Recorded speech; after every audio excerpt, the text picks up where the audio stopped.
It's Film Stash's month of love. At this rate, it might be a fourth to maybe half month of love. I don't know, we'll see. Hi, welcome to Film Stash. My name is Douglas Campbell. Things have been, a little crazy with the move, but I'm back to review movies. Now, before we dive into today's movie, there's something I gotta confess. I haven't played the game.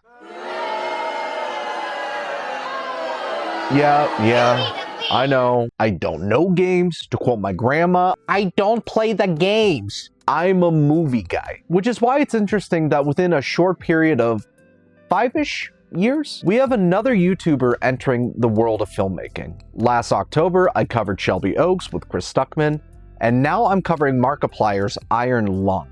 I mean, at this rate, should I just make a video covering all of the YouTuber movies? Comment below, let me know. If enough of you want it, I could torture myself doing that. Alright, now for some context. Markiplier, whose real name is Mark Fishbach, he is one of the biggest gaming YouTubers on the planet. He joined the platform in 2012 and is currently sitting at over 38 million subscribers. On May 19th, 2022, he uploaded a video that would change his life forever. He uploaded a playthrough of an indie horror game that was released that same year, known as Iron Lung, a minimalist horror survivor game where in a dying universe, a convict is trapped within a submersible and is forced to dive deep into the depths of the blood ocean on an alien moon for resources. He loved the game so much that he teamed up with the game's developer, David Szymanski, to make an indie film of the game, personally funding $3 million into the project. Now that's crazy. Fast forward a few years later, the film starts off relatively small, but thanks to the fan support, it expands nationwide, and at this time of recording has earned $34.2 million worldwide. On a $3 million budget. That is no joke, man. Like, that is better than a lot of movies right now. For a self-financed film, everything about it is a bit of a triumph. Based on this film alone, Markiplier has a real future ahead of him as a filmmaker. The movie itself, what did I think? Now, don't get me wrong. On a scale of Talk to Me to Shane Dawson's Not Cool, this movie lands somewhere in the middle, just a little below Shelby Oaks. Now, granted, that's not a high bar to set, but this movie, it has a lot going for it. The practical submarine set and the gore effects, they are great, they are awesome. Markiplier and his team, they genuinely create a really suspenseful and claustrophobic setting that really permeates throughout the film. It really is super isolating, and you do feel it at times, with the tight camera angles really closing in on just how enclosed the space is. And really the only glimpse of the outside that you get being from a flashing camera that is constantly going off. The camera sounds themselves, they are low-key haunting. And they do add to this overall sense of a vast world being out there that you cannot see. Now, I know what you're thinking. Like, as a casual audience member, like, if you hear that, you're thinking, this sounds kind of fucking awesome. This is, like, really creepy.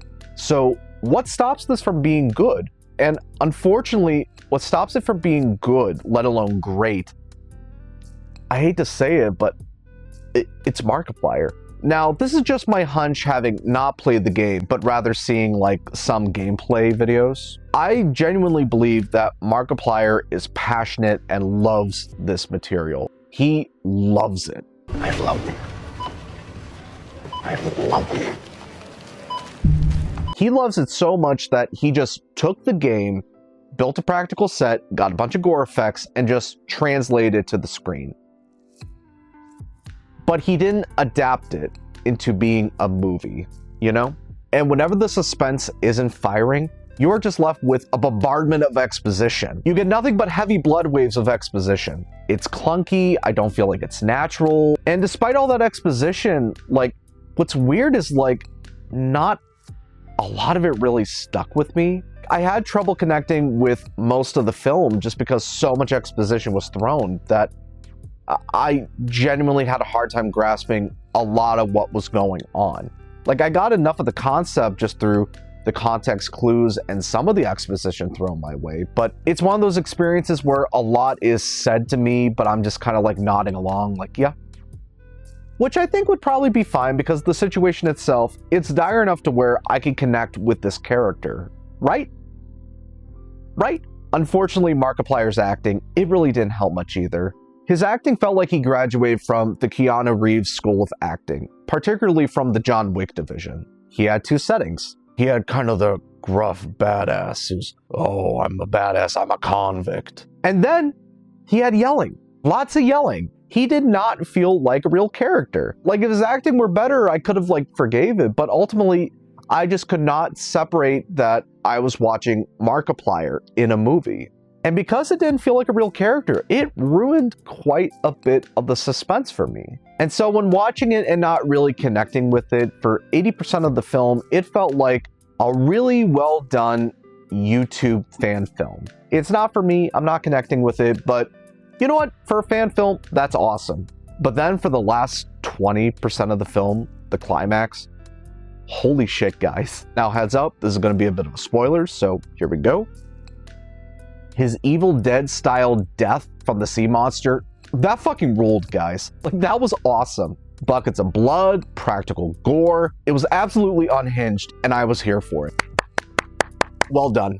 Now, as a non-gamer, I didn't feel like I really could connect to the film. If you really want to appreciate this film, you really have to know and love the game. Like, you have to be within the in crowd. If you're not within the in crowd, you might possibly enjoy it, but I feel like it works knowing the source material. Like, if I were making this film, making a film that audiences could get into who aren't into the game, one, I would make the film maybe a little bit shorter. Like, it doesn't need to be over 2 hours. A simple fix would be maybe I'd show a little bit of this dying dystopian world, like, just so we get the sense of just how much the universe is dying. You know, we see that right before we're put into the submarine, which would not only save us, like, tons of exposition, but it also would make the submarine feel way more claustrophobic. And also, you know, maybe cast someone else as the lead. I wouldn't replace Markiplier as director, because I thought he did great as a director. But a different actor that was able to really convey these lines and make it feel authentic,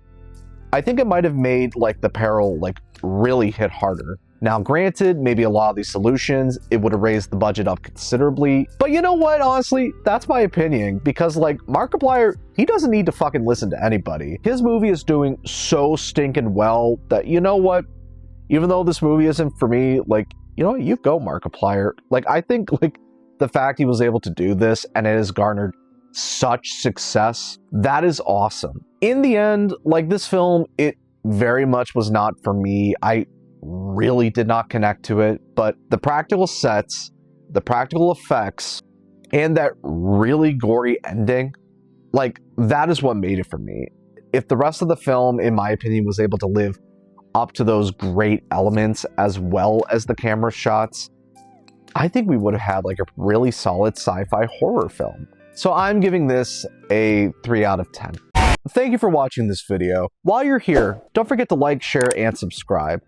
Any help you can give my channel, I would greatly appreciate it. And if you're already subscribed to me, thank you so very much. Now, what did you guys think of Iron Lung? Let me know in the comments below. I definitely think that with this film, it really has opened the floodgate.